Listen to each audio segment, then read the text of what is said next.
नमस्कार मित्रांनो, माझे मार्केट या आपल्या चॅनलमध्ये तुम्हा सर्वांचे स्वागत आहे। या व्हिडिओमध्ये आपण येणारा जो आठवडा आहे म्हणजेच 21 ते 25 जुलै दरम्यान मार्केटची जी काही मूवमेंट आहे ती कशा पद्धतीने असू शकते, महत्त्वाचे सपोर्ट आणि रेजिस्टर्स आपल्यासाठी काय असणार आहेत हे पाहणार आहोत। त्यामध्ये आपण बँक निफ्टीचा चार्ट आणि निफ्टीचा चार्ट दोघांचंही ॲनालिसिस करणार आहोत। फक्त एक लक्षात ठेवा, हे जे ॲनालिसिस असतं ना ते वीकली बेसिस आहे, म्हणजे तुम्ही त्यामध्ये इंट्राडेचा ट्रेड प्लॅन करू शकत नाही की इंट्राडेचे काय आहेत। लेबल यूज करू शकता, पण त्यासाठीचा वेगळा क्रायटेरिया असतो आणि त्या पद्धतीने हे या आठवड्यामध्ये आपल्याला मॅक्सिमम रेंज काय असू शकते मार्केटची आणि महत्त्वाचे सपोर्ट आणि रेजिस्टन्स आपण पाहणार आहोत। रेजिस्टन्स सपोर्ट पाहण्याच्या अगोदर काही गोष्टी समजून घेणं महत्त्वाचं आहे। मार्केट आपलं गेल्या काही दिवसापासून प्रेशरमध्ये आहे। प्रेशरमध्ये इन द सेन्स मार्केट खूप सारं ड्रॉप येत नाही आहे मार्केटमध्ये, की एक शार्प कट आला आहे किंवा एकदम डाऊन साईड गेले असं होत नाही आहे, परंतु मार्केट जे अपसाईड जायला पाहिजे होती, म्हणजे या कन्सोल्टेशन नंतरचा हा जो ब्रेकआउट होता ना तो सक्सेसफुल होणं गरजेचं होतं किंवा होईल असं वाटत होतं। त्यानंतर रिटेस्टिंग झालं, प्रत्येक कॅन्डलला जाण्याचा प्रयत्न केला मार्केटने मागील 3 आठवड्यापासून आपण पाहिलं, पण काय होतं आहे वरती मार्केट सस्टेन होत नाही आहे। आता त्याच्यासाठी कारणं बरीचशी होती। पाठीमागे आपण इराण इस्रायल वॉरचं त्याचे रिपरकशन पाहत होतो मार्केटमध्ये। त्यानंतर जी टेरिफची 9 जुलैची जी डेडलाईन होती ती संपली, पण भारत आणि अमेरिकेमध्ये अजून काही सेटल झालेलं नाही। सेटल इन द सेन्स काय टेरिफ लागतील, कोणत्या सेक्टरवरती काय असेल, अजूनही क्लिअरिटी त्याच्यामध्ये नाही आहे आणि मार्केट ती वाट पाहत होतं की आता काहीतरी क्लिअरिटी येईल, पण तसं काही होताना पाहायला मिळत नाही आहे। याच्यामुळे मार्केटवरती थोडाफार प्रेशर येतो आहे। मध्ये ते एक स्कॅमचं प्रकरण बाहेर आलं, त्याच्यामुळे ही ऑप्शनमध्ये खास करून त्याचा आपल्याला परिणाम पाहायला मिळालेला आहे। आणि आता सगळ्यात जी न्यूज आहे मार्केटसाठी, एक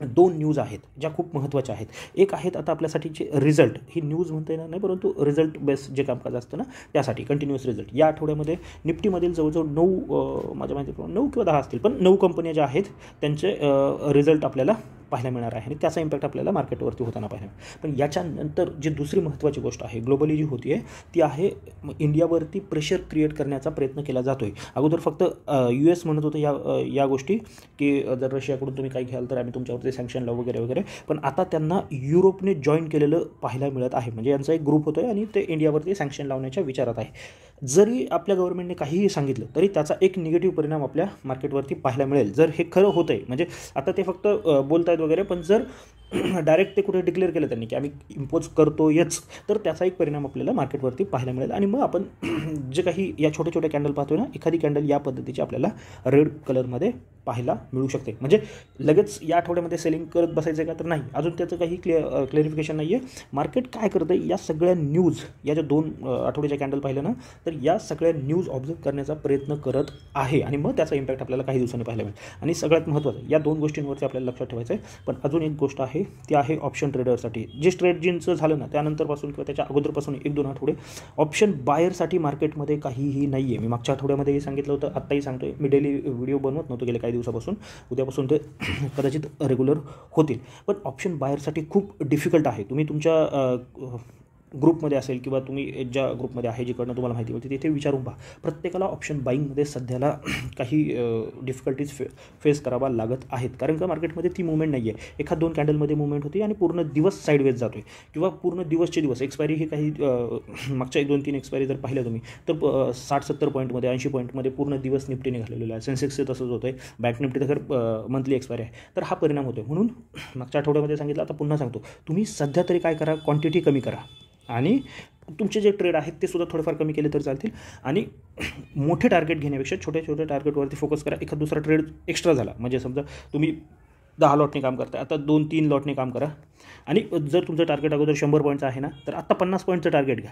नवीन ब्रेकडाऊन 50 पॉईंटचं तिथे येतोय ना, तर अजून 50 पॉईंटसाठी स्टॉप लॉस 10 पॉईंट जो काय असेल तुमचा, तुम्ही जे रिस्क रिवॉर्ड फॉलो करताय त्यानुसार परत ट्रेड घ्या, परंतु एकच ट्रेड घेऊन तो स्ट्रेच करू नका की पूर्ण मी कॅप्चर करेल, कारण का तसं होताना आपल्याला पाहायला मिळत नाही। मार्केट साईडवेज जाते, बऱ्याच वेळा तुमचं टार्गेट स्पॉटवरती याचे होते परंतु ते ऑप्शन होत नाही, कारण का ऑप्शनची एखादी कॅन्डल उभी राहिली तर ऑप्शन स्पाईक होतोय आणि इथे साईडवेज गेलं ना, तर तुमचं ऑप्शन समजा 100 पासून 150 पर्यंत गेला असेल, सपोज करा फक्त 100 पासून 150 पर्यंत गेला असेल, मार्केट काय होते जागेवरती असताना तुमचा जो ऑप्शनमध्ये स्पाईक आला आहे ना तो इथे येऊन पुन्हा 100, 110, कधी तो 90पर्यंत खाली जाताना पाहायला मिळतो.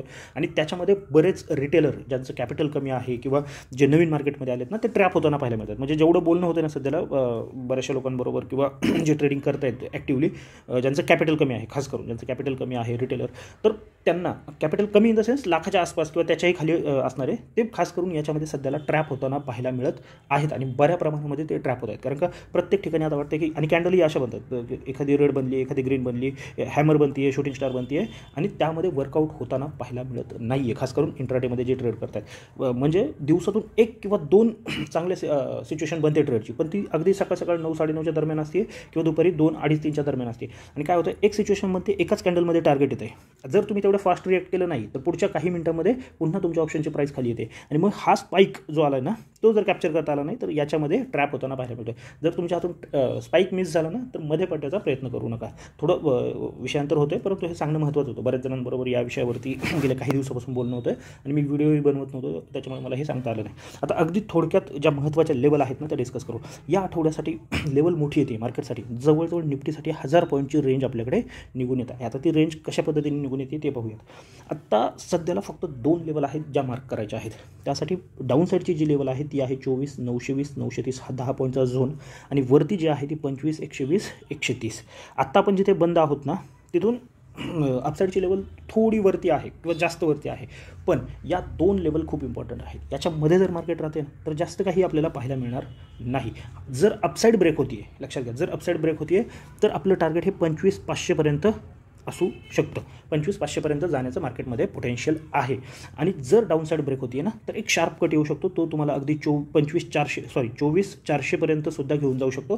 तुम्ही 24,500 पकडून चालला तरीही चालेल. म्हणजे 25,500 ते 24,500 ही 1000 पॉईंटची रेंज आपल्यासाठी या आठवड्यामध्ये निघून येत आहे. आता याला कशा पद्धतीने आपण टॅकल करू शकतो ते पाहूयात. मी डेली कॅन्डलस्टिक लावणारच नाही, इथेच फक्त सांगतो कारण का व्हिडिओ ऑलरेडी मोठा होतो आहे.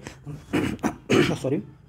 आता आपण अपसाईडचा विचार करूया. जर मार्केट फ्लॅट ओपन होऊन वरती चालायला सुरुवात करते, कारण का या विकेंडला 3 महत्त्वाचे रिझल्ट आहेत. एक आहे HDFC बँक, दुसरा आहे ICICI आणि तिसरा आहे रिलायन्स. आणि पूर्ण आठवड्याभरामध्ये जवळजवळ 8 ते 9 कंपन्यांचा रिझल्ट आपल्याला पाहायला मिळणार आहे. आता रिझल्ट मी पाहिलेले नाही आहेत, काहीही येऊ शकतं, पण जर चांगले रिझल्ट आले तर आपल्याला अपसाईडला जाताना पाहायला मिळणार. मग 25,000 इम्पॉर्टंट लेवल आहे, 25,000वरती चांगला ओपन इंटरेस्टसुद्धा आहे. पण जर तुम्हाला मोठ्या ट्रेडसाठी जायचं आहे तर तुम्ही 25,130चा विचारच करायचा आहे आणि त्याच्यावरतीच आपल्या अपसाईडच्या पोझिशन बनवायच्या आहेत. मग 25,130च्या वरती आणि डे क्लोजिंग येणं महत्त्वाचं आहे, हे लक्षात घ्या. एक डे कॅन्डल क्लोज होणं गरजेचं आहे. आणि मग त्यानंतर तुमचं जे टार्गेट येऊ शकतं ते आहे 25,280 आणि त्याच्यावरती तुम्ही 25,500. मी राऊंड फिगर लेवल सांगितली इथे डेली ॲनालिसिसच्या व्हिडिओमध्ये. मी ती जर आसपासची काही लेवल असेल तर ते मी डिस्कस करेल. पण याच्यावरती सध्या तरी अपसाईड दिसत नाही आहे. जास्तीत जास्त 280च सध्याला दिसते आहे. तर रिझल्ट चांगले आले किंवा टेरिफकडून एखादी चांगली न्यूज आली तर आपण 500 आणि त्याच्यावरच्या लेवलचा विचार करू शकतो. या आठवड्यासाठी हीच लेवल आपली फायनल असणार आहे. आता डाऊन साईड कशी आहे, जर सोमवारी थोडंफार गॅपअप जरी झालं 25,050, 25,060 आणि मार्केट जर पुन्हा खाली येते तर ही लेवल खूप इम्पॉर्टंट असणार आहे. 24,920, 930 शुक्रवारचा लो सुद्धा बहुतेक इथेच आहे. जर ही लेवल ब्रेक होताना पाहायला मिळते ना, तर डायरेक्ट आपली 24,400ची लेवल ओपन होता आहे, हे लक्षात ठेवायचं आहे. अगदी 24,400 नाही, परंतु कमीत कमी 24,500ची लेवल ओपन होणार आहे. मग डायरेक्ट तुम्ही 400 पॉईंटसाठी 500 पॉईंटसाठी ट्रेड प्लॅन करू शकता का, तर नाही.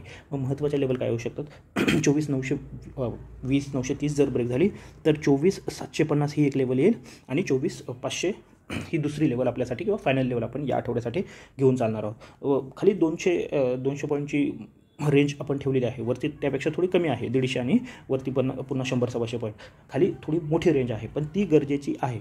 इंट्राडेमध्ये जे मधल्या लेवल आहेत, उदाहरणार्थ 24,860 आहे, 820 आहे, 750 आहे, 680 आहे, 620 आहे. या इंट्राडेसाठी आपण डिस्कस करूया. मग या आठवड्यासाठी या महत्त्वाच्या लेवल आहेत आणि त्यावरतीच फोकस करायचा आहे. 920च्या खाली जसं जाणार आहात ना तुम्ही, तर डाऊन साईडचाच ट्रेड प्लॅन करायचा आहे. ज्यांना विकली ट्रेड प्लॅन करायचा आहे त्यांच्यासाठी तर मी टेलिग्राम चॅनलला त्या दिवशी कधी ब्रेक होती, कोणत्या सिच्युएशनमध्ये ब्रेक होती हे पाहून स्टॉप लॉस सांगून देईल. तरीही आत्तासाठी सांगून ठेवतो 25,000 हा त्यावेळेस किंवा 24,980 हा तुम्ही स्पॉटवरती स्टॉप लॉस एक आवरली कॅन्डल बेसिसवरती लावू शकता आणि डाऊन साईडचे ट्रेड तिथे प्लॅन करू शकता. मोठं टार्गेट येण्याची शक्यता आहे. बाकी न्यूजवर थोडं लक्ष ठेवा. या आठवड्यामध्ये काय होतं, युरोप वगैरे काय करता येते. बँक निफ्टीची सिच्युएशन थोडी वेगळी आहे. वेगळी इन द सेन्स हा महिना सुरू झाल्यापासून आपण एक चर्चा करत होतो की 56,000वरती हायेस्ट ओपन इंटरेस्ट होतं, जेव्हा की बँक निफ्टी 57,000, 57,500 सुद्धा टच करताना आपल्याला पाहायला मिळालेलं होतं.